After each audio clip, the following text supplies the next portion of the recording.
Durante el brindis de la boda, mi amiga se inclinó y me dijo, ¿podés creer que invitó a Matías después de lo que te hizo? Me atoré con el champán y casi se me cae la copa. Sí, lo hizo. No te preocupes, no va a venir. Algo de que está fuera de la ciudad. Igual, no es muy de minas, ¿no? Me palmeó el hombro. No tenés nada de qué preocuparte. Pero ella no sabía lo que Matías me había susurrado aquella noche. Todo esto es tu culpa y algún día todos lo van a saber. Me forcé a sonreír mientras el padrino seguía con su discurso, pero mis ojos escaneaban el salón de fiestas, revisando cada cara. La última vez que había visto a Matías, había estado en el piso del baño escupiendo dientes sobre los azulejos mientras él se arreglaba el pelo en el espejo y me recordaba que nadie me iba a creer. Me dijo, contale a alguien y me voy a asegurar de que sepan la verdad sobre lo que me hiciste hacer. Todavía no entendía a qué verdad se refería. No saberlo era casi peor que los moretones porque me hacía cuestionar todo. Tal vez había hecho algo. Tal vez era mi culpa. Me disculpé para ir al baño. Mis tacos sonaban demasiado fuerte en el piso de mármol. En el espejo, arreglé mi rauche con manos temblorosas. No iba a venir. No después de que me había quedado callada. No después de que lo había dejado mantener su reputación. Ese era el trato que habíamos hecho. Lo único que tenía que hacer para que no hablara con la policía era mantenerse alejado de mi vida y de nuestros amigos. No iba a romper eso ahora, me dije a mí misma. No sin razón, no en una boda. Pero entonces me vibró el celular. Una foto mía de hace 30 segundos, caminando al baño. El mensaje decía, es hora de que todos sepan. Salí corriendo del baño, pero alguien me agarró por atrás, mano sobre mi boca, arrastrándome hacia la escalera. Matías me estampó contra la pared y mi cabeza se golpeó contra el concreto. Estrellas explotaron en mi visión. Me dijo, ¿cuánto tiempo sin vernos? La puerta de la escalera se abrió, un amigo del novio borracho buscando dónde fumar. Matías me soltó al instante, esa sonrisa practicada apareciendo. El tipo preguntó si todo estaba bien y Matías dijo, solo poniéndonos al día con mi ex. El tipo se fue. Matías me agarró del pelo jalándome escaleras arriba. Grité, pero me estampó la cara contra la baranda. Sangre llenó mi boca. Me arrastró más arriba, mis tacos raspando el concreto. Me dijo, vas a admitir lo que hiciste. Sollozaba. No sé de qué estás hablando. Me dijo, deja de mentir. Sabes perfectamente lo que hiciste. ¿Cómo me humillaste? ¿Cómo lo planeaste todo? La puerta de la terraza estaba trabada con un ladrillo. Lo había planeado. Me empujó afuera al aire frío. La boda estaba 5 pisos abajo.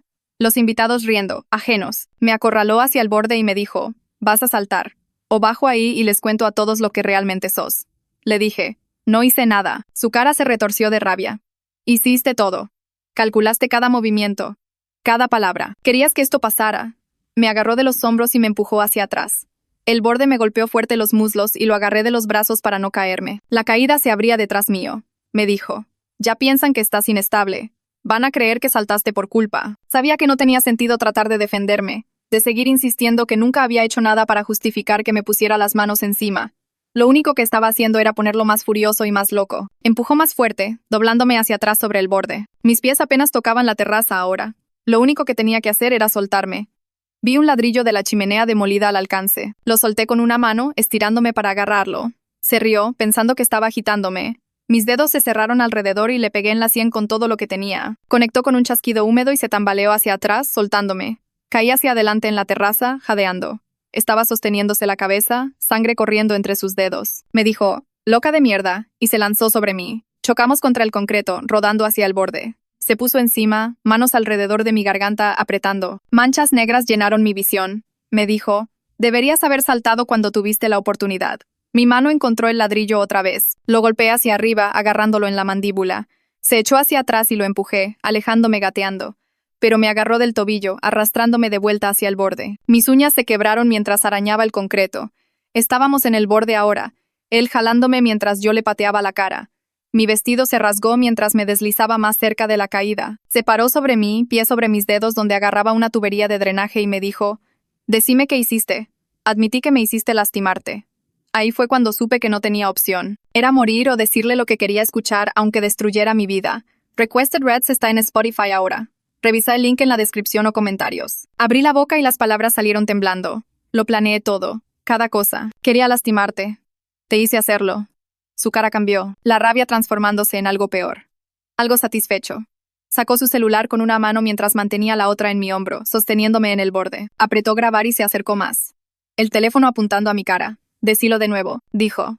Y repetí las mentiras mientras la caída de 5 pisos esperaba detrás mío. Planeé todo para lastimarte. La pantalla del teléfono brillaba entre nosotros y vi mi oportunidad.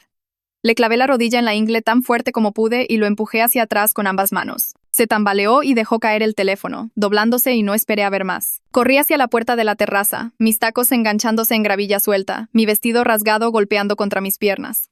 Detrás mío estaba gritando, pero no miré atrás. Abrí la puerta de un tirón y me tiré en la escalera. Mi vestido se enganchó en la baranda de metal y se rasgó más mientras bajaba las escaleras de A3. Las paredes de concreto hacían eco con mis pasos y su voz en algún lugar arriba. En el tercer piso vi un cartel de baño y me metí por la puerta. Me encerré en el último cubículo con manos que no dejaban de temblar. Mi celular todavía estaba en mi cartera de alguna manera. Lo saqué y mis dedos resbalaron en la pantalla 2 veces antes de poder marcar al 911. La operadora contestó y traté de susurrar, pero salió como llanto. Estoy en el Salón Rivera, 5º piso. Trató de matarme. Estoy en el baño. Siguió hablando, haciendo preguntas, diciéndome que me quedara en la línea. Escuché la puerta del baño abrirse y todo mi cuerpo se congeló. Alguien estaba llorando.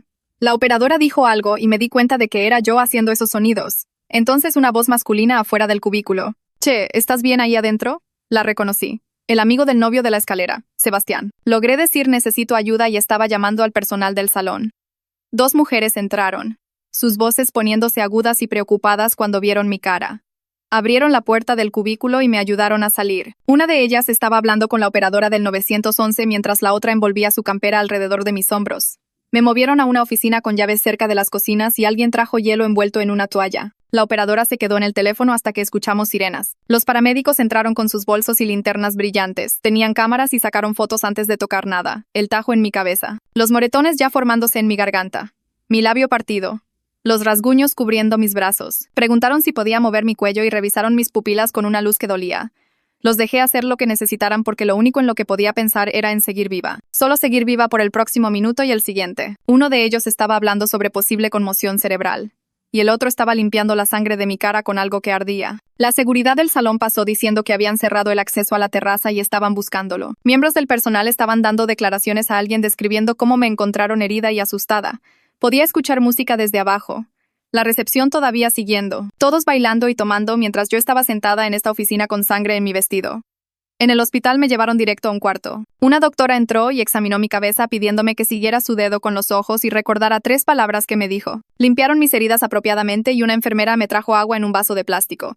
Entonces una mujer apareció en la puerta sosteniendo una carpeta. Se presentó como Aurora de Servicios a Víctimas y acercó una silla a la mía. Dijo que no tenía que tomar ninguna decisión ahora mismo, excepto si quería hablar con la policía. Su voz era calma y no me preguntó qué había pasado. Solo se sentó ahí mientras trataba de dejar de temblar. La detective Romero llegó tal vez 20 minutos después. Tenía ojos amables y una libreta y dijo que podíamos hacer una entrevista completa más tarde cuando me sintiera más tranquila. Ahora mismo la prioridad era atención médica y asegurarme de que estaba a salvo. Tomó información básica.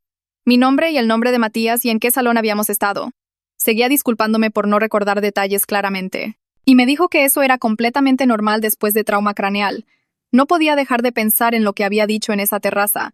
Si realmente lo había grabado. La vergüenza de esas palabras, aunque solo las dije para sobrevivir, me daban ganas de vomitar. Aurora debe haber visto algo en mi cara porque se inclinó hacia adelante y dijo que declaraciones hechas bajo amenaza de muerte no son confesiones.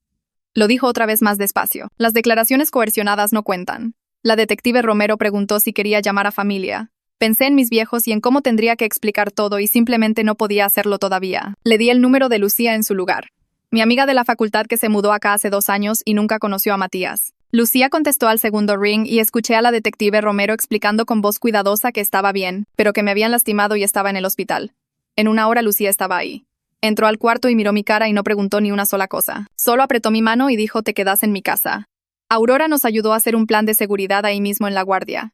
Número de celular nuevo mañana a 1:00 hora. Bloquear todas las redes sociales. Alguien conmigo todo el tiempo al menos los próximos días. Aurora lo anotó todo en una tarjeta y me dio su número directo. Dijo que la llamara cuando fuera. Incluso a las 3 de la mañana, si necesitaba algo o me sentía insegura. La detective Romero dijo que estaría en contacto sobre los próximos pasos y recolección de evidencia. Me dieron el alta alrededor de medianoche con papeles sobre síntomas de conmoción cerebral y cuidado de heridas. Lucía me llevó a su departamento en silencio y miré por la ventana las calles vacías. Preparó mi cuarto de huéspedes mientras yo estaba sentada en el sillón todavía usando el vestido rasgado. No podía hacerme mover. Lucía volvió del cuarto y se sentó al lado mío sin decir nada. Puso una manta sobre mis hombros y me di cuenta de que estaba temblando. Aunque el departamento estaba caliente, me dijo que la cama estaba lista cuando quisiera dormir y que había puesto toallas limpias en el baño. Asentí, pero no me moví del sillón. Mi cerebro seguía repitiendo la terraza, el borde, sus manos empujándome hacia atrás. Lucía prendió la tele en algún programa de cocina con el volumen bajo y solo se sentó ahí conmigo. Alrededor de la 1 de la mañana se quedó dormida en el otro extremo del sillón y yo me quedé despierta mirando la pantalla sin ver nada. Mi celular vibró a las 2 y lo agarré rápido, el corazón saltando. Número desconocido. Abrí el mensaje y un video empezó a reproducirse automáticamente. Era yo en la terraza diciendo que planeé todo para lastimarlo. Mi voz sonaba clara y calma en la grabación. Nada como el terror que había sentido. El clip duraba solo 10 segundos y no mostraba nada del borde detrás mío. Nada de sus manos en mis hombros. Nada que probara que estaba siendo doblada hacia atrás sobre una caída de 5 pisos cuando dije esas palabras. Parece que estoy parada en alguna locación random haciendo una confesión voluntaria. Lo miré 3 veces tratando de entender cómo lo había editado tan perfectamente. Debe haberlo grabado en su teléfono cuando se inclinó cerca para escucharme mejor. El ángulo hacía imposible decir dónde estábamos o qué estaba pasando. Solo yo diciendo exactamente lo que quería en un video que podía destruir todo. Sacudí a Lucía para despertarla y le mostré la pantalla. Miró el video 2 veces y su cara se puso pálida. Preguntó qué iba a hacer y dije que no sabía, pero necesitábamos guardarlo como evidencia. Agarró su laptop y me ayudó a hacer capturas del mensaje, el número desconocido, la marca de tiempo mostrando las 2 de la mañana. Descargamos el archivo de video y lo respaldamos en 3 servicios de nube diferentes. Entonces Lucía abrió todas mis cuentas de redes sociales una por una y cambiamos cada contraseña. Activamos autenticación de 2 factores. Desactivamos servicios de ubicación y pusimos todo en privado. Me hizo apagar todo el rastreo de ubicación en mi celular y me mostró cómo revisar qué apps tenían acceso a mi cámara y micrófono. Revisamos todo mi teléfono borrando apps que no necesitaba y restringiendo permisos en todo lo demás. Para las 4 de la mañana teníamos todo bloqueado tan apretado como podíamos. Todavía no podía dormir, así que abrí mi app de notas y empecé a escribir todo lo que recordaba de la terraza. Escribí citas exactas de lo que Matías dijo, la línea de tiempo de eventos, el hecho de que Sebastián nos vio en la escalera. Describí el ladrillo trabando la puerta de la terraza y cómo eso probaba que lo había planeado de antemano. Escribí sobre el borde golpeando mis muslos y mis pies apenas tocando la terraza cuando me empujó hacia atrás. Aurora había dicho que los detalles importan en la corte y estaba aterrada de olvidar algo importante después. Mis manos temblaban tanto que tuve que reescribir oraciones múltiples veces, pero seguí. Documenté la foto que me había enviado caminando al baño, el mensaje diciendo que era hora de que todos supieran, la mano sobre mi boca arrastrándome a la escalera. Anoté cada herida que podía recordar y dónde en mi cuerpo estaba cada una.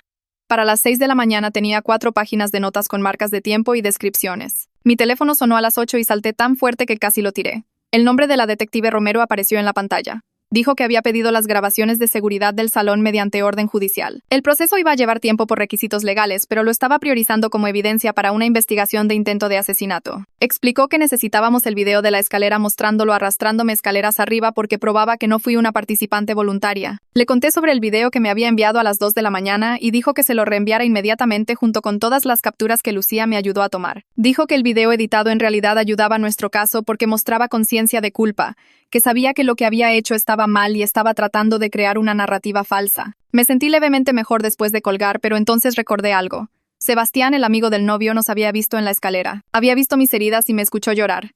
Agarré mi celular y busqué a través del hashtag de la boda en redes sociales hasta que encontré fotos en las que estaba etiquetado. Su perfil era público, así que pude ver que su nombre completo era Sebastián Branson. Le envié un mensaje directo explicando quién era y qué había pasado en la terraza.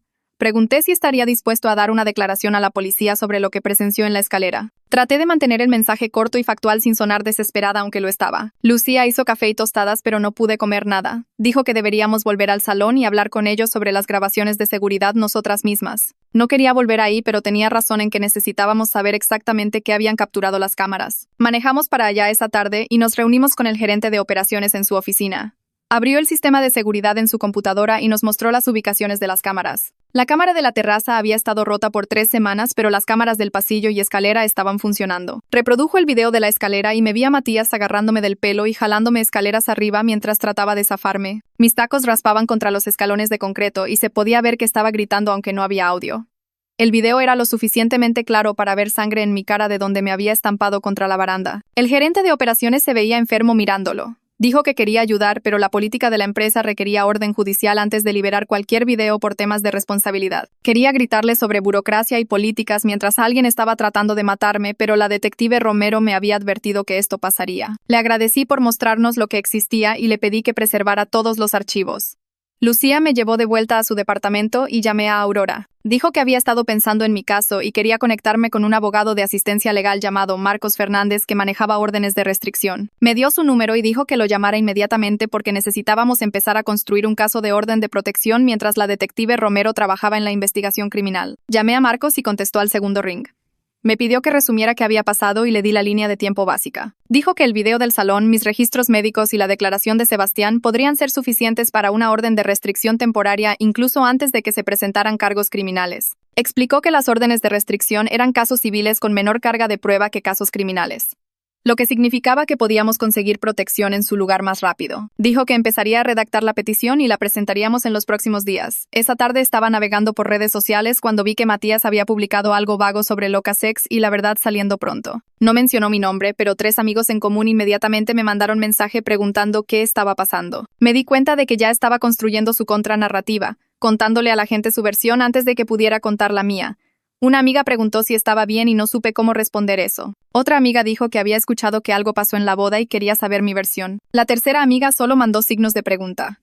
No respondí a ninguna de ellas porque no tenía la energía para explicar y sabía que lo que dijera le iba a llegar a Matías de alguna manera. Esa noche Sofía me mandó un mensaje que decía que arruiné su boda al empezar drama y que debería haberme mantenido lejos de Matías en primer lugar. Escribió 3 párrafos largos sobre lo vergonzoso que fue tener policía en su recepción y cómo lo hice todo sobre mí.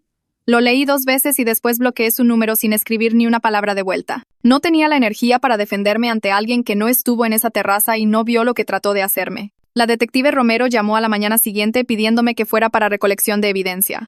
En la comisaría un técnico forense raspó bajo mis uñas por su ADN y sacó fotos de cada moretón en mi cuerpo. Las marcas se habían desarrollado completamente para entonces. Púrpura y amarillo en mi garganta donde habían estado sus manos, huellas digitales oscuras en mis brazos, rasguños por mis piernas del concreto. Me mostraron fotos del ladrillo que habían recolectado de la terraza, etiquetado y sellado en una bolsa de evidencia con su sangre todavía visible en la esquina. Verlo en ese plástico estéril me revolvió el estómago, pero también sentí algo como alivio porque era prueba que no podía ser explicada o desestimada. Marcos llamó esa tarde diciendo que había presentado la petición de orden de restricción temporaria de emergencia y teníamos una audiencia programada para la semana próxima. Me guió sobre qué pasaría, cómo el juez revisaría la evidencia y decidiría si necesitaba protección. Aurora me encontró en una cafetería más tarde y repasó procedimientos de seguridad en la corte explicando dónde estaban los detectores de metal y qué entrada usar. Me dijo que los oficiales judiciales estaban entrenados para manejar situaciones si Matías aparecía y causaba problemas, que no estaría sola en ese edificio aunque se sintiera aterrador. El lunes estaba tratando de enfocarme en el trabajo cuando Martín me llamó a su oficina. Se veía incómodo y dijo que RRH recibió emails anónimos durante el fin de semana alegando que era mentalmente inestable y haciendo acusaciones falsas contra un hombre inocente. Los emails incluían detalles sobre la boda y decían que la empresa debería saber que empleaban a alguien que crea drama y miente sobre gente buena. Abrí el reporte policial en mi teléfono y le mostré las fotos de mis heridas, la información de contacto de la detective, el papeleo de recolección de evidencia. Estudió todo por mucho tiempo y después dijo que mantendría esto confidencial mientras yo manejaba la situación legal, que RRH no tomaría acción basándose en emails anónimos. Cuando tuviera documentación probando lo que pasó, pasé mi hora de almuerzo buscando en las redes sociales de amigos en común a alguien que pudiera saber sobre relaciones pasadas de Matías. Encontré una foto de hace 2 años etiquetada con Mariana Colombo, su brazo alrededor de Matías en alguna fiesta, ambos sonriendo. Cliqué en su perfil y vi que se había mudado a una ciudad diferente poco después de que esa foto fue tomada. Le mandé un mensaje cuidadoso diciendo que salí con Matías también y experimenté algo similar, preguntando si estaría dispuesta a hablar sobre su experiencia con él. Traté de mantenerlo corto y no sonar desesperada aunque necesitaba saber si era la única o si había un patrón. Mariana respondió esa noche. Dijo que hablaría conmigo pero solo si prometía mantener su nombre fuera de cualquier cosa pública porque había pasado 2 años reconstruyendo su vida y no podía arriesgarse a que él descubriera dónde estaba. Programamos una llamada telefónica para el día siguiente y sentí esta pequeña chispa de esperanza por primera vez desde la terraza, como tal vez no estaba loca y tal vez alguien más entendía de lo que realmente era capaz detrás de esa sonrisa encantadora. Durante nuestra llamada a la tarde siguiente, Mariana describió todo con esta voz plana y cuidadosa como si hubiera contado la historia antes a terapeutas o tal vez solo a sus alumnas. Dijo que Matías fue perfecto al principio, atento y romántico.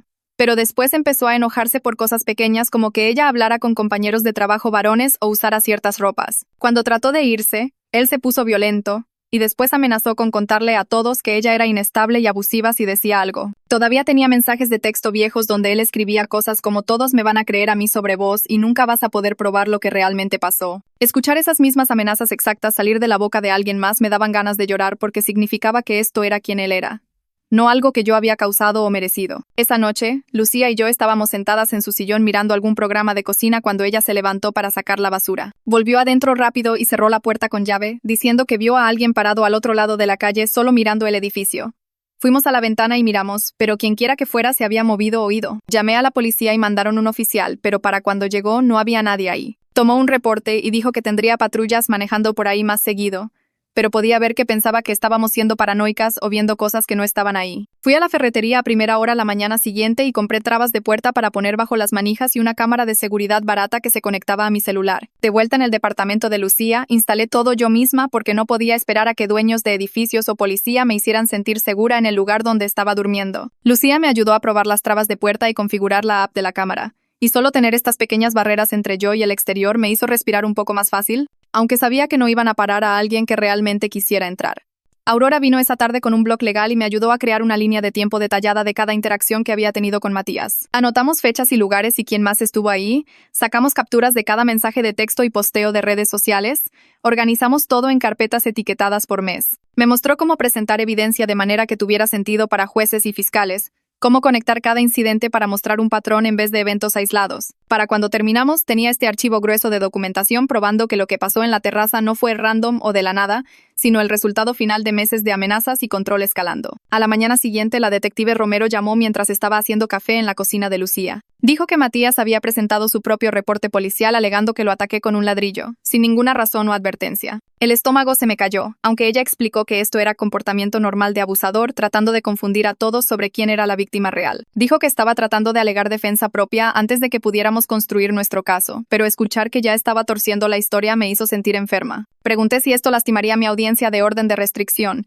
y dijo que podría hacer las cosas más complicadas, pero teníamos fotos médicas y declaraciones de testigos de nuestro lado. Después de que colgamos, solo me quedé ahí sosteniendo mi taza de café, mirando el vapor subir y pensando en cómo siempre se mantenía 2 pasos adelante. Lucía entró a la cocina y preguntó qué estaba mal, así que le conté sobre el reporte de Matías. Se enojó y dijo que cualquiera que mirara la evidencia vería que estaba mintiendo, pero yo no estaba tan segura porque él era bueno haciendo que la gente le creyera. Marcos llamó esa tarde y me pidió que fuera a su oficina para preparación de audiencia. Tomé el bondi cruzando la ciudad, revisando sobre mi hombro todo el camino y sentándome cerca del conductor donde me sentía más segura. Su oficina era pequeña y llena de cajas de archivos, y despejó una silla para mí mientras sacaba un bloc legal cubierto de notas. Dijo que el abogado de Matías trataría de hacerme ver loca, o como que estaba buscando venganza por una mala ruptura. Me dijo que respondiera a cada pregunta con solo hechos, sin emociones o suposiciones sobre lo que Matías estaba pensando. Me hizo practicar respondiendo preguntas hostiles, deteniéndome cada vez que empezaba a explicar o justificarme. Dijo que si me sentía alterada durante el testimonio debía pausar y tomar aire antes de responder, que los jueces respetaban compostura más que palabras perfectas. Repasamos preguntas de prueba por 2 horas hasta que me dolía la cabeza, pero entendí por qué importaba porque una respuesta incorrecta podía hacerme ver inestable. Caminando de vuelta a la parada de bondi me sentí más preparada, pero también más asustada porque ahora sabía exactamente cómo el abogado de Matías me atacaría. Mi celular vibró con un mensaje de Sebastián diciendo que daría una declaración escrita sobre ver mis heridas y escucharme llorar en la escalera. Admitió que estaba preocupado sobre problemas sociales con amigos en común, pero dijo que era lo correcto. Quería llorar de alivio porque necesitaba a alguien además de Lucía y Aurora que confirmara que no me estaba inventando esto. Le mandé mensaje agradeciéndole y diciendo que entendía que era difícil involucrarse. A la mañana siguiente, Martín me llamó a su oficina viéndose incómodo. Dijo que el abogado de Matías le había mandado a la empresa una copia del video editado de la terraza, junto con una carta amenazando acción legal si no me despedían. Sentí mi cara ponerse caliente de vergüenza, aunque no había hecho nada malo. Martín dijo que tenía que tomar esto en serio por responsabilidad de la empresa, y empecé a entrar en pánico de que estaba a punto de perder mi trabajo encima de todo lo demás. Entonces dijo que Marcos ya les había mandado una carta de respuesta explicando que el video fue grabado mientras Matías estaba amenazando con matarme. Dijo que RRH revisó todo y no me iban a despedir, pero quería que supiera qué estaba pasando. Le agradecí y salí de su oficina antes de empezar a llorar, yendo directo al baño a tirarme agua fría en la cara. Esa noche me senté en el sillón de Lucía con mi laptop, navegando por cada mensaje viejo que había intercambiado con Matías. Estaba tratando de encontrar qué disparó este nivel de rabia, que supuestamente había hecho para merecer ser arrastrada a una terraza. Leí meses de mensajes buscando la pelea o la humillación de la que seguía hablando. No había nada excepto cosas normales de pareja. Yo preguntándole sobre su día o haciendo planes para cena. No pude encontrar ningún momento donde lo había lastimado o planeado algo contra él. Lo único que pude descifrar fue que existía, y él decidió que era responsable por algo yendo mal en su vida. Lucía llegó a casa con comida para llevar y me encontró todavía mirando mi pantalla. Preguntó qué estaba buscando y dije que ya no sabía. Tal vez prueba de que no estaba loca por no entender qué quería que admitiera. Cerró mi laptop y dijo que necesitaba comer algo y dejar de tratar de darle sentido a alguien que no lo tenía. Mi teléfono sonó mientras estábamos comiendo y era Mariana llamando de vuelta. Dijo que tenía información nueva sobre Matías que podría ayudar mi caso. Lo habían echado de su trabajo hace 3 meses por denuncias de acoso de compañeras de trabajo. Dijo que él la culpó públicamente en redes sociales aunque ella no había trabajado en esa empresa en años. Explicó que tenía este patrón de crear chivos expiatorios cuando su vida iba mal, encontrando a alguien a quien culpar por sus propios fracasos. Dijo que cuando salieron él la había acusado de sabotear su carrera y arruinar su reputación. El mismo tipo de acusaciones vagas que estaba haciendo contra mí ahora. Escuchar sobre este patrón me hizo sentir menos sola porque significaba que esto no era realmente sobre mí para nada. Era solo quien sea que estuviera disponible cuando necesitaba a alguien a quien culpar. La detective Romero llamó 2 días después con buenas noticias por una vez. La orden judicial fue aprobada y el salón liberó el video de la escalera. Dijo que claramente mostraba a Matías agarrándome del pelo y forzándome escaleras arriba mientras trataba de zafarme. No era la terraza en sí, pero probaba que él era quien me estaba atacando. No al revés. Dijo que este video sería evidencia fuerte en la audiencia de orden de restricción. Pregunté cuándo podía verlo y dijo que no necesitaba verme siendo lastimada otra vez, que ella manejaría presentarlo al juez. Esa noche llegó otro mensaje amenazante de un número de teléfono diferente. Decía que sabía dónde me estaba quedando y no podía esconderme para siempre. Hice captura inmediatamente y se lo reenvié a la detective Romero sin siquiera responder. Llamó de vuelta en minutos diciendo que esto violaba la orden de no contacto de emergencia y fortalecería nuestro caso. Preguntó si me sentía segura en el departamento de Lucía y dije que sí, pero estaba mintiendo porque ya no me sentía segura en ningún lado. A la mañana siguiente tuve mi primera cita de admisión de terapia con una consejera que trabajaba con sobrevivientes de violencia doméstica. Me senté en su oficina respondiendo preguntas sobre qué pasó y cuando me pidió que describiera la terraza, me escuché decir alguien trató de matarme. Decir esas palabras en voz alta lo hizo sentir más real y más aterrador de lo que había sido viviendo en mi cabeza. Preguntó cómo estaba durmiendo y dije mal, cómo estaba comiendo y dije apenas, si me sentía segura y dije no. Explicó que todo lo que estaba sintiendo era normal después de lo que había sobrevivido. Programamos citas semanales y me dio algunos ejercicios de respiración para cuando empezara a entrar en pánico. Saliendo de su oficina me sentí exhausta, pero también un poco esperanzada de que tal vez podía aprender a vivir con esto en vez de solo sobrevivirlo. Esa tarde, el gerente de operaciones del salón llamó con información que cambió todo. Dijo que habían encontrado registros de acceso mostrando que alguien trabó la puerta de la terraza 2 horas antes de que empezara la ceremonia de la boda. Esto probaba que Matías había planeado todo de antemano, que no fue una pelea repentina que se salió de control. La detective Romero dijo que esto lo convertía de asalto a intento de asesinato premeditado en términos de cómo los fiscales verían el caso. Me senté en el sillón de Lucía después de esa llamada solo mirando la pared, tratando de procesar que había pasado horas planeando cómo matarme mientras yo estaba abajo en una boda pensando que estaba segura. 2 días después, llegó un sobregrueso al departamento de Lucía dirigido a mí. Marcos me había advertido que esto podría pasar, pero verlo todavía hizo que mis manos temblaran. La carta de cese y desista del abogado de Matías ocupaba 3 páginas de lenguaje legal que básicamente decía que necesitaba dejar de acosar a su cliente y remover todos los posteos de redes sociales sobre él. Lo leí 2 veces, confundida porque no había posteado nada en ningún lado. Había bloqueado cada cuenta y no había mencionado su nombre antes. Marcos me llamó de vuelta dentro de 1 hora de que le reenviara fotos de la carta. Dijo que estas eran tácticas de intimidación estándar, tratando de hacerme dar marcha atrás antes de la audiencia. Redactó una respuesta esa misma tarde señalando que estaba buscando una orden de protección mediante canales legales apropiados, lo cual no era acoso, y que no había hecho ninguna declaración pública sobre su cliente en absoluto. Escuchar el tono calmo y factual de Marcos ayudó, pero todavía me sentí enferma sabiendo que Matías estaba tratando de pintarse a sí mismo como la víctima. A la mañana siguiente, me desperté con 17 notificaciones en mi celular. Alguien que había considerado una amiga cercana, Estela, había posteado un rant largo en Facebook sobre cómo estaba destruyendo la vida de un buen hombre con mentiras y manipulación. Escribió párrafo tras párrafo sobre el carácter de Matías, cómo nunca había lastimado a nadie, cómo claramente estaba inestable y buscando atención. Etiquetó a amigos en común y usó frases como inocente hasta que se pruebe lo contrario y falsas acusaciones arruinan vidas. Leí todo sentada en la cocina de Lucía, mi café enfriándose en mis manos. La sección de comentarios estaba llena de gente que conocía concordando con ella, compartiendo el posteo, agregando sus propias historias sobre lo lindo que Matías siempre había sido con ellos. Cliqué dejar de ser amiga y bloquear en el perfil de Estela. Después pasé y bloqueé a todos los que habían comentado en apoyo. Lucía me encontró llorando en la mesa de la cocina 1 hora después. Y solo me sostuvo mientras sollozaba sobre perder gente que pensaba que me importaba. Me recordó que cualquiera que creyera su versión sin preguntar la mía no valía la pena mantener, pero todavía dolía como perder familia. 3 días después, estaba en el supermercado tratando de enfocarme en una tarea simple como comprar comida. Doblé por el pasillo de cereales y vi a alguien alto con pelo oscuro usando una campera como la de Matías. Mi pecho se apretó instantáneamente y no podía respirar. La persona giró levemente y vi que no era él. Solo algún tipo random, pero a mi cuerpo no le importó. Abandoné mi carrito ahí mismo en el medio del pasillo y me tambaleé hacia la salida, mi visión poniéndose manchada. Llegué a mi auto y cerré las puertas con llave. Después llamé a Aurora con dedos temblando. Contestó al segundo ring y me guió por ejercicios de respiración, contando conmigo hasta que mi frecuencia cardíaca bajó. Explicó que la hipervigilancia era completamente normal después de lo que sobreviví, que mi cerebro estaba tratando de protegerme escaneando por amenazas constantemente. Dijo que mejoraría con tiempo y terapia, pero ahora mismo solo necesitaba ser paciente conmigo misma. Me senté en ese estacionamiento por 20 minutos antes de sentirme lo suficientemente firme para manejar de vuelta a lo de Lucía, dejando mis compras atrás. Mariana me llamó esa noche con noticias. Dijo que había estado pensando sobre todo lo que discutimos y quería ayudar, pero estaba demasiado asustada para testificar en persona. Preguntó si una declaración escrita sería útil, algo sobre sus amenazas hacia ella que pudiera mostrar un patrón. Le dije que revisaría con Marcos y cuando lo llamé, dijo que incluso una breve declaración escrita estableciendo el historial de Matías de comportamiento similar fortalecería nuestro caso. Mariana pasó los próximos 2 días escribiendo y revisando su declaración, asegurándose de que cada detalle fuera preciso y comprobable. Describió sus amenazas sobre arruinar su reputación, la manera en que la culpaba por cosas que no eran su culpa, el miedo que todavía llevaba años después. Cuando se la mandó a Marcos, la llamó evidencia poderosa de que esto no fue un incidente aislado o un malentendido. Le agradecí entre lágrimas, sabiendo cuánto coraje le tomó poner esto en papel incluso sin testificar cara a cara.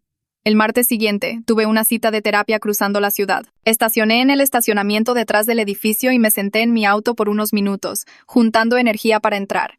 Ahí fue cuando noté un vehículo 3 filas más allá con alguien sentado en el asiento del conductor. Miré más de cerca y mi sangre se congeló. Matías estaba solo sentado ahí mirándome, su cara en blanco y calma como si esto fuera totalmente normal. Agarré mi celular y salí, caminando rápido hacia la entrada del edificio sin mirar atrás. Una vez adentro, encontré a la recepcionista y le pedí que llamara a la policía, explicando que había alguien con orden de restricción contra él en el estacionamiento. Me metió en una oficina de atrás mientras esperábamos. 2 oficiales llegaron 15 minutos después y tomaron mi declaración. Pero cuando fueron afuera a revisar, el vehículo de Matías se había ido. Tomaron un reporte y dijeron que documentarían la violación, pero sin que realmente se me acercara, era difícil probar intención. Les di el número de patente de memoria y dijeron que harían seguimiento con la detective Romero. Reprogramé mi cita de terapia y pedí a Lucía que viniera a buscarme porque estaba demasiado temblorosa para manejar. Esa noche sabía que tenía que contarle todo a Martín. El estrés estaba afectando mi trabajo y no podía seguir escondiéndolo. Había estado distraída en reuniones, perdiendo fechas límite, llamando que estaba enferma. Programé una reunión privada con él a la mañana siguiente y traje copias de los reportes policiales y fotos médicas. Expliqué toda la situación, mirando su cara cambiar de confundido a horrorizado mientras entendía con lo que había estado lidiando. No dudó. Aprobó trabajo remoto temporario inmediato para que no tuviera que viajar y arriesgarme a encontrarme con Matías. Me conectó con el programa de asistencia al empleado de la empresa para apoyo de consejería adicional. También documentó todo en mi archivo en caso de que Matías tratara de contactar mi lugar de trabajo o escalar su acoso ahí. Tener a mi jefe completamente informado y apoyándome levantó un peso que no sabía que había estado cargando. Al menos una parte de mi vida se sentía más segura. El dueño del edificio de Lucía aceptó reunirse conmigo después de que le mostré los reportes policiales y expliqué la situación. Era mayor, tipo abuelo, y parecía genuinamente preocupado por mi seguridad. Aprobó cambiar las cerraduras del departamento de Lucía inmediatamente y no nos cobró por ello. También me dejó instalar una cámara pequeña en la mirilla que grabaría a cualquiera acercándose a la puerta. Estas se sintieron como pequeñas victorias, barreras chicas entre yo y el peligro. Esa noche, dormí levemente mejor, sabiendo que las cerraduras eran nuevas y que recibiría una alerta si alguien venía a la puerta. Todavía me despertaba a cada sonido, mi cuerpo en alerta máxima, pero tener estas medidas de seguridad me ayudó a sentirme menos completamente vulnerable. Marcos llamó 2 días antes de la audiencia con noticias inesperadas. El abogado de Matías había mandado una oferta de arreglo. Proponían una orden mutua de alejamiento sin hallazgos de hecho, significando que ninguno de nosotros sería declarado culpable. Solo sería un acuerdo de dejarnos en paz sin admisión de culpa de ningún lado. Marcos explicó esto cuidadosamente, asegurándose de que entendiera qué significaba. Parte de mí estaba tan tentada de solo tomarlo y terminar con esto. Sin audiencia, sin enfrentar a Matías en la corte, sin riesgo de perder. Pero Marcos aconsejó en contra.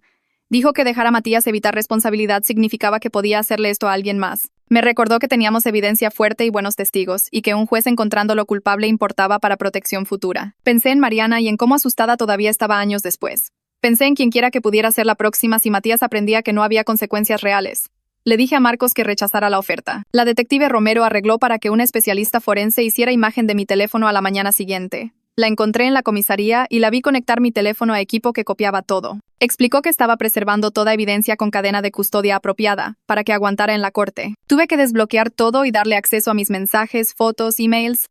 Ver a una extraña navegar por mis conversaciones privadas y fotos se sintió invasivo y vergonzoso, pero entendí que era necesario. Trabajó por más de una hora, metódicamente copiando y documentando cada mensaje amenazante, cada foto que Matías había mandado, cada pieza de evidencia que habíamos estado construyendo. Cuando terminó, me dio un recibo listando todo lo que había preservado y explicó que recuperaría mi teléfono en unos días. Salí de la comisaría sintiéndome expuesta, pero también aliviada de que la evidencia ahora estaba oficialmente documentada y protegida. La noche antes de la audiencia, Aurora vino al departamento de Lucía con una carpeta llena de notas. Nos sentamos en la mesa de la cocina y repasamos todo una vez más. ¿Qué ponerme? Algo profesional, pero no demasiado formal. Cómo mantener la calma, ejercicios de respiración y técnicas de anclaje. ¿Qué hacer si veía a Matías en el juzgado? ¿Dónde mirar? ¿Cómo evitar involucrarse? Me recordó que respondiera solo lo que se preguntaba, que pausara antes de responder si me sentía abrumada, que pidiera pausas si las necesitaba. Practicamos preguntas potenciales que su abogado podría hacer, las maneras en que podrían tratar de torcer mis palabras o hacerme ver inestable. Lucía hizo cena mientras trabajábamos, y después de que Aurora se fue, traté de dormir pero no pude. Me quedé en la oscuridad repasando testimonio en mi cabeza, imaginando cada escenario posible, preparándome para el momento en que tendría que enfrentarlo otra vez en esa sala de audiencias. La mañana de la audiencia, Lucía me llevó al juzgado porque mis manos temblaban demasiado para manejar yo misma. Llegamos temprano y me senté en el auto por 10 minutos tratando de calmarme antes de entrar. El edificio era ladrillo viejo con detectores de metal en la entrada y pasar por seguridad se sintió como cruzar a un mundo diferente donde todo se movía más lento y seguía reglas que no entendía. Marcos me encontró en el lobby y me guió sobre qué pasaría, pero apenas lo escuché porque estaba escaneando cada cara, buscando a Matías. Tomamos el ascensor al tercer piso y ahí fue cuando lo vi. Estaba parado en el pasillo afuera de la sala de audiencias, hablando con su abogado como si fuera solo otro martes cualquiera. Su traje estaba planchado.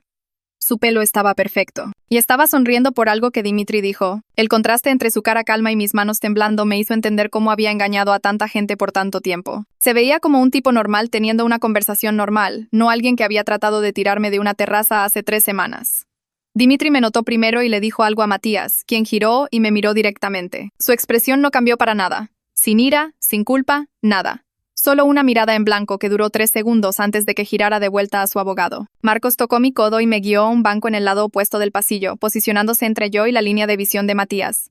Aurora apareció unos minutos después con una carpeta de documentos y se sentó a mi otro lado. El oficial judicial nos llamó a la sala de audiencias exactamente a las 9. El cuarto era más chico de lo que esperaba, con bancos de madera y luces fluorescentes que hacían que todo se viera desteñido. La jueza ya estaba en el estrado, una mujer de sus 50s con anteojos de leer en una cadena.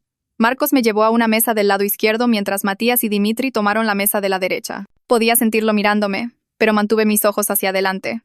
La jueza preguntó si estábamos listos para proceder y Marcos se paró para presentar nuestro caso. Habló clara y calmamente, explicando que esto no era sobre venganza o plata, solo seguridad básica y protección de alguien que me había atacado físicamente y amenazado mi vida. Guió por la línea de tiempo empezando desde la foto del baño y mensaje, el asalto en la escalera que Sebastián presenció, el ataque en la terraza y los mensajes amenazantes que continuaron después. Lo mantuvo simple y factual, mostrándole a la jueza fotos médicas de mis heridas, el reporte del hospital y el reporte policial que la detective Romero había presentado. Dimitri objetó 2 veces, pero la jueza desestimó ambas veces y le dijo a Marcos que continuara. Cuando Marcos terminó su presentación de apertura, Dimitri se paró e inmediatamente reprodujo el archivo de audio del teléfono de Matías. Mi voz salió por los parlantes de la sala diciendo que planeé todo para lastimarlo, que todo fue mi culpa, que lo hice hacerlo. Escuchar esas palabras otra vez frente a extraños me retorció el estómago, pero Marcos me había preparado para esto. La jueza me pidió que tomara el estrado y explicara el contexto de esa grabación.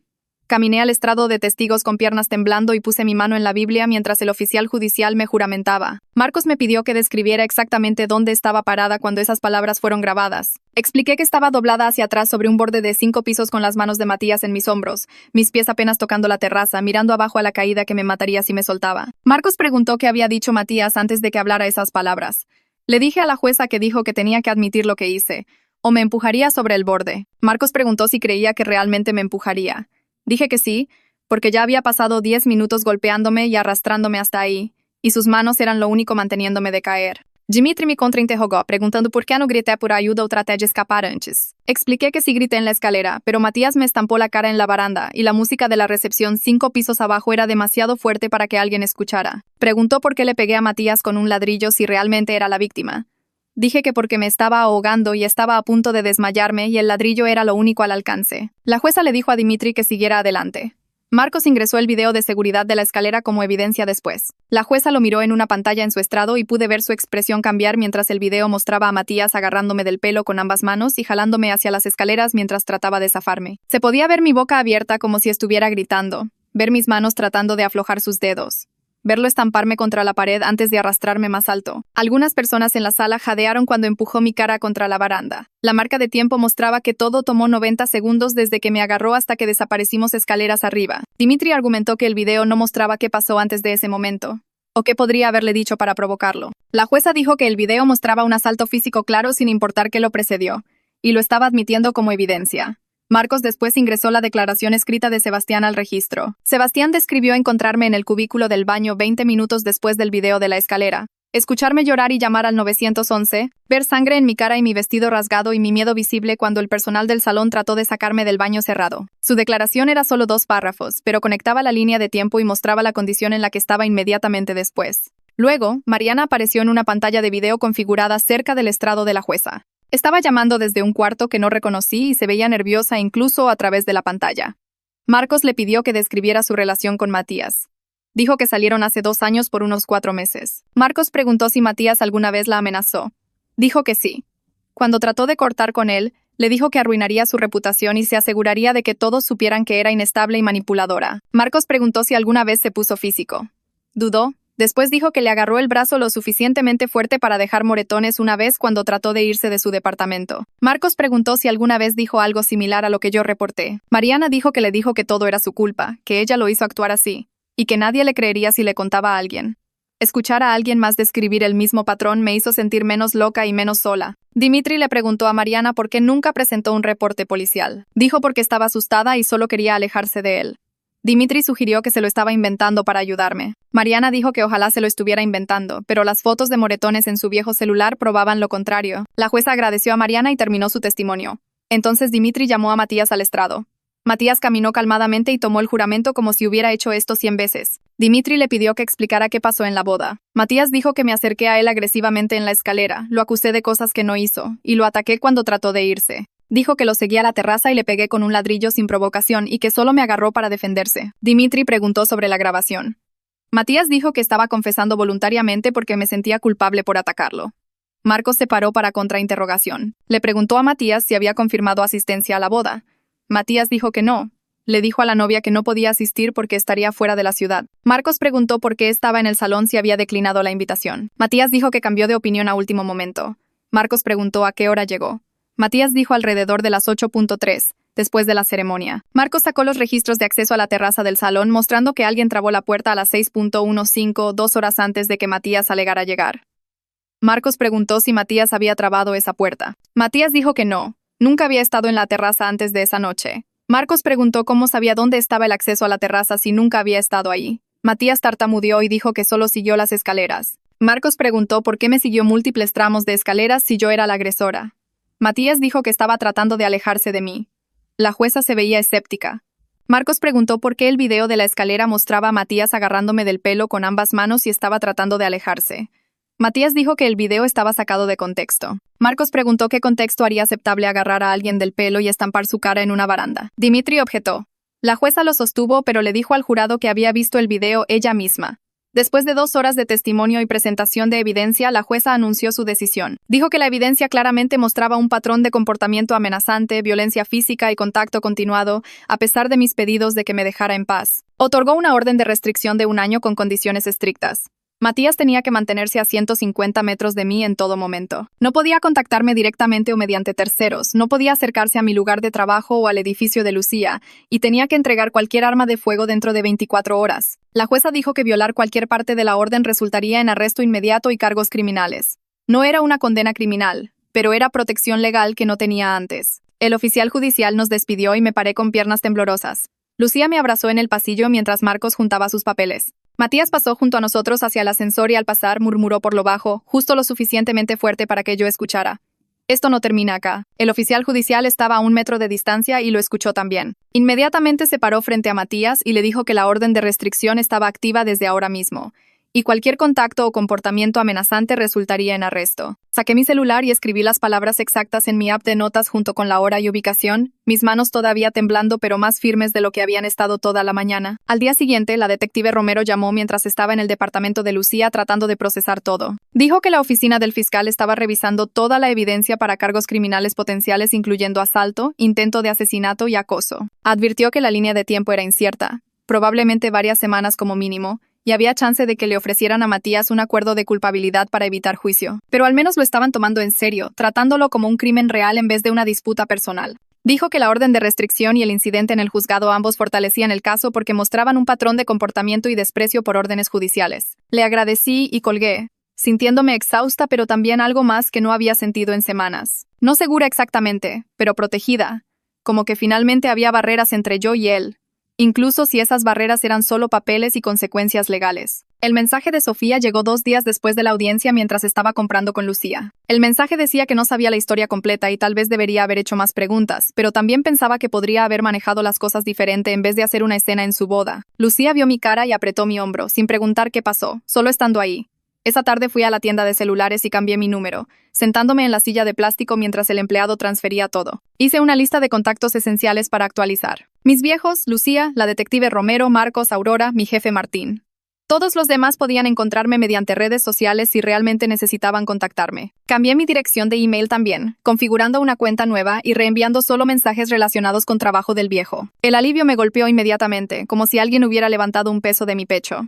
Ya no estaba revisando mi celular cada 5 minutos, preparándome para amenazas o acusaciones. La ansiedad zumbante constante en mi estómago empezó a aliviarse. Podía dejar mi celular y no pensar en él por horas. Lucía me ayudó a empezar a mirar departamentos el fin de semana siguiente, navegando por listados de edificios con características de seguridad reales. Visitamos 6 lugares en 2 días, revisando cámaras en el lobby, probando qué tan seguras eran las cerraduras de entrada principal, contando salidas y escaleras de incendio. El tercer edificio que vimos tenía un lobby cerrado con sistema de timbre, cámaras cubriendo cada entrada y una empresa de seguridad que monitoreaba el edificio de noche. El departamento de un ambiente en el 4º piso tenía ventanas dando a la calle así que podía ver a cualquiera acercándose, y la puerta tenía un pestillo pesado más una cadena. Firmé el contrato esa tarde, sintiendo algo cercano a esperanza por primera vez en semanas. Tener mi propio espacio otra vez, en algún lugar donde Matías nunca había estado y no podía encontrar fácilmente, me hizo sentir que estaba retomando mi vida pieza por pieza. En terapia esa semana, finalmente empecé a hablar sobre la culpa que había estado cargando como una mochila llena de piedras. Mi terapeuta preguntó qué pensaba que había hecho para merecer ser tirada de una terraza, y no pude dar una respuesta que tuviera sentido. Me ayudó a ver que nada de lo que podría haber hecho justificaría intento de asesinato, que incluso si realmente lo hubiera humillado de alguna manera, su respuesta fue violencia criminal. Las palabras tenían sentido lógicamente, pero creerlas emocionalmente llevó más tiempo. Trabajamos en ello lentamente en múltiples sesiones, desarmando cada pieza de autoculpa hasta que pude ver qué tan retorcida era la lógica. Aurora me encontró en la comisaría para ayudar a registrar la orden de restricción con los distritos locales, asegurándose de que cada oficial en el área tuviera la foto de Matías y supiera llamar si aparecía cerca mío. Fuimos a mi lugar de trabajo después, reuniéndonos con seguridad del edificio para agregarlo a su lista de vigilancia y dándoles copias de la orden judicial. Aurora me ayudó a crear una red de gente que conocía la situación y podía responder rápidamente si era necesario. Tener este sistema en su lugar me hizo sentir menos sola en mantenerme a salvo, como que ya no estaba solo confiando en mi propia vigilancia. Otra gente también estaba mirando, lista para ayudar si algo salía mal. Pasé una tarde de sábado organizando todos mis documentos del caso en carpetas etiquetadas, creando un sistema que tuviera sentido. Registros médicos en una carpeta, reportes policiales en otra, documentos judiciales en una tercera. Hice copias de todo y las guardé en diferentes ubicaciones en caso de que algo pasara con los originales.